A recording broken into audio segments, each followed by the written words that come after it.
I've been to several local schools. They all do great jobs teaching engineering.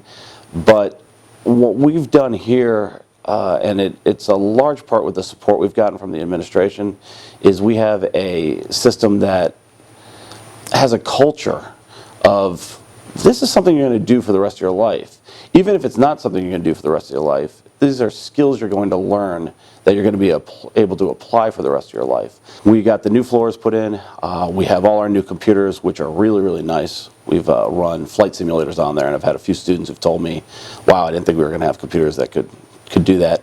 Our next stage is going to be getting specifically made for STEM classes engineering tables in.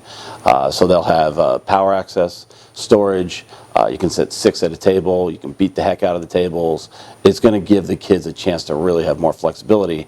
And when we put them in there, the last stage put whiteboard paint on the walls so that the kids can write everywhere. And anytime the kids have something that feels more like a corporate workspace, they act a little bit more like they are real engineers. And it's kind of neat to see that. So that's one of the things that we're bringing in that I think is going to be really wonderful.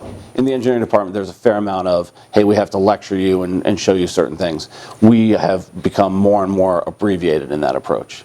We do less and less, all right, here's a bunch of something we're doing in aerospace right now, a bunch of accidents that have happened with planes. Here's how pilot error contributed to them. Now it's much more, here's a list of planes. I want you all to grab a plane, and now you're going to do a mini presentation on where pilot error or air traffic control error or some human error led to an accident. And they're doing that right now. It doesn't feel like work.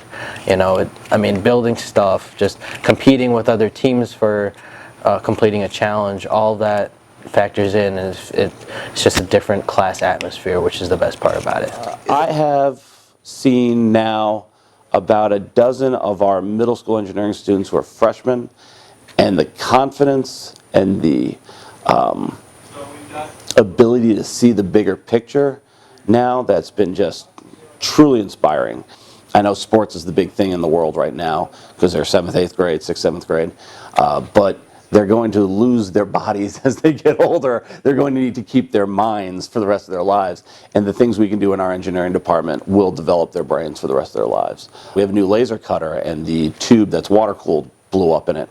They sent us a new one. A couple students and I sat down and looked at it, and I said, this looks really complicated. I don't know if we can do this. They said, sure we can. I have no idea what we're doing, but we're going to figure it out.